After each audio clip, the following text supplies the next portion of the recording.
You're listening to Crowning Ignorant Kings, a podcast for citizens with like minds who love God, follow Christ, and have a desire to be an ambassador for the kingdom of heaven on earth.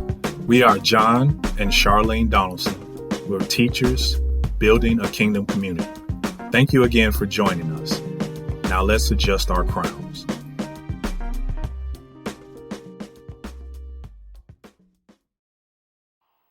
Than what you get on your job as a salary.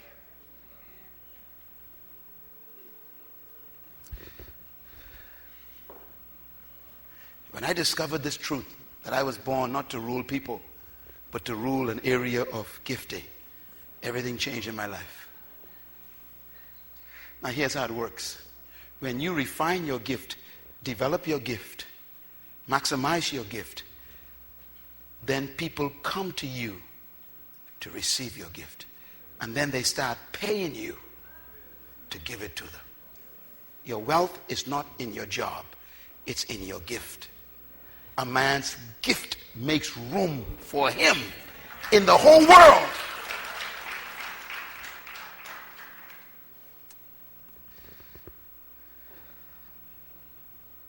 That's leadership. Here's something that you probably never thought of. Exodus 19. God talking to the people. He says, read it aloud for me, please. Read together. Read. Now if you obey me fully and keep my covenant, then out of all the nations you will be my treasured possession. Although the whole earth is mine, watch him now, you will be for me a kingdom of priests and a holy nation. These are the words you are to speak to the people. Now, who are these people? Slaves. He just got them out of Egypt. Slaves. He said, if you obey my principles, my kingdom laws, if you get the teaching right, if you understand my laws, what I'm teaching you, he says, suddenly you'll become a kingdom of priests. Priest means representative. That's not a spiritual word. It's actually a word from law, government. Priest means one who stands and represents a authority to another person, who stands between God and man. He's a representative, not a word from ambassador. I will make you all ambassadors and you'll represent the other nations to me.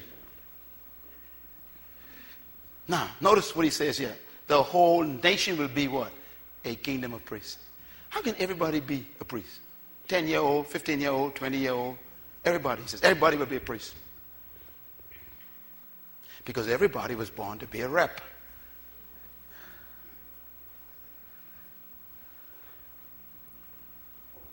The whole nation will be set apart. That's what holy means. Set apart. Okay, here's another one I thought was interesting. Daniel 7 verse 27. Read. Then the sovereignty, power, and greatness of the kingdoms of the whole earth will be handed over to who? The saints. The people of who? The Most High. What are they going to get? The kingdoms. I wish I could stay here 2 more days and just talk about that. Because that's a heavy word right there. Read the next part. His kingdom will be an everlasting kingdom, singular, and all the rulers will worship the king. He's talking about the saints. He says, look, all the kingdoms under the whole heaven will be given over to who? The saints. That's from the word holy again. Sanctified. Daniel is seeing a prophecy about the kingdom of God coming. And when the king comes, he says he's going to hand the kingdom over to who? The saints. Why? That's what God gave it to in the first place. God gave it to who? Adam. Guess what Adam lost when he fell? The kingdom over the earth. What did Christ come to bring back? The kingdom. What is kingdom? Rulership, authority, dominion. Jesus Christ never brought a religion to earth. He brought back a government power.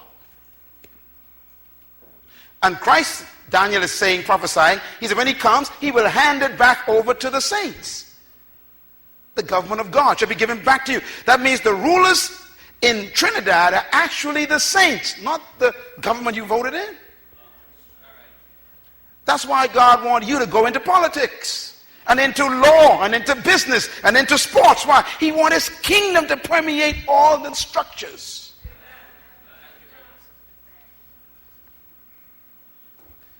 That's why I'm so proud of this woman.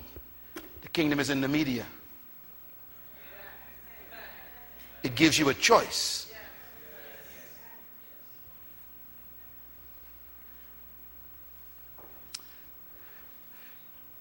Let me just try this before I go. Let me try to explain something to you.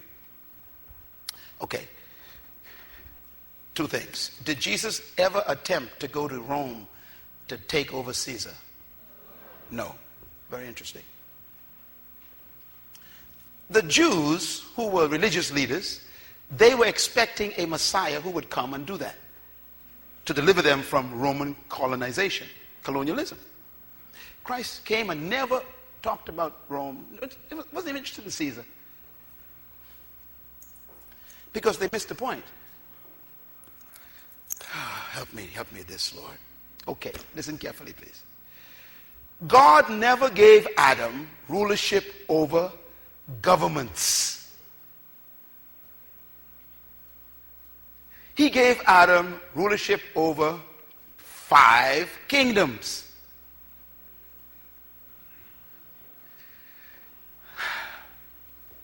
First kingdom. That's a kingdom. The water kingdom. Second kingdom. The fowl kingdom. Third kingdom. Animal kingdom. Fourth kingdom. Plant kingdom. The fifth kingdom. Reptile kingdom. That's all gave Adam rulership over. So, you were created by God to control all the resources on this planet, not people. Do you know what governments are really concerned about in every country? Resources. Come on, talk to me. So that's why you are excited about the oil and the gas in your country. That's the natural resources. We're concerned about the water. We're concerned about plants and agriculture. We're concerned about fishery. Why? Because governments are trying to do what you were created to do. They're trying to control the 5 kingdoms.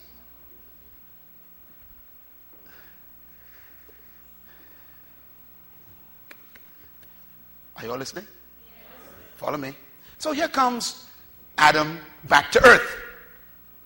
The second Adam. He comes. He never tried to take over a political system. He does something crazy. He started doing what the first Adam used to do. First of all, he walks up to a tree and talks to it.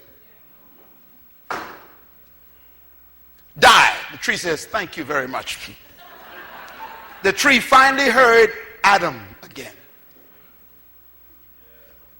Secondly, he walks up to some men who had a fishing business and they were broke. They caught nothing. They had no food for their families. They were controlled by fish. Can you imagine having your whole family's livelihood controlled by fish? The fish decided whether they ate or not. He says, let's go back out. I want to show you something. So they went out at the wrong time, wrong location, wrong depth, and put the nets on the wrong side. Why? He wanted to prove a point. You don't catch fish because of your location or the net. You got to talk to them. Some of y'all are slow. He told the fish, strike. That grouper heard Adam. That yellowtail heard Adam. Wow. That kingfish heard Adam. Someone just told us to hit that net. Let's go. And they began to fight to get into the net and began to break the net. He spoke to fish.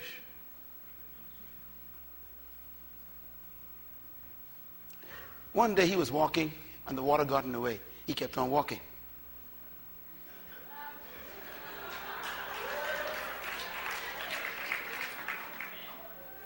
Dominion.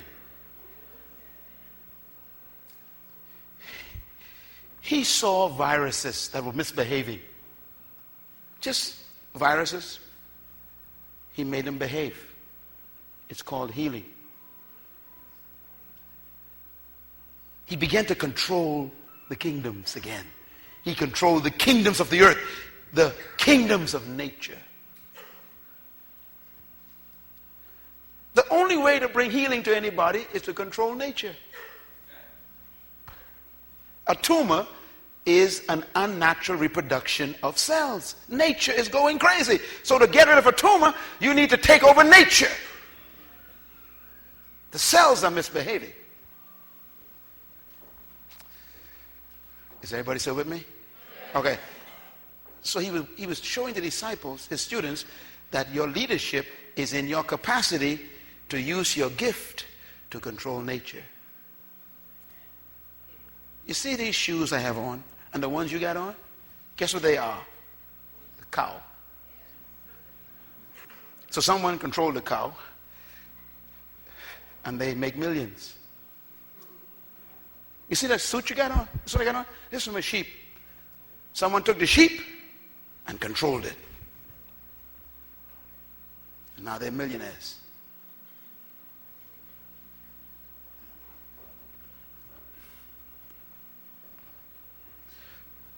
What are you using your gift to control? God never gave Adam a chair or a table. God hid them in the trees. He said, you go take them out. Whoever takes them out of nature is the ones that make the money. The wealth in this country is between your ears. That's why ideas are called brainchild. You need to be mentally pregnant again. You need to start dreaming on how to control resources. And you become a leader. Tiger Woods is a leader today. The guy never took a course in leadership, never tried to be a leader. But he's a leader because he took his gift. He refined it so well, they pay him just to watch him play. He's having fun, they're making him rich. And every one of you were born with a gift like that.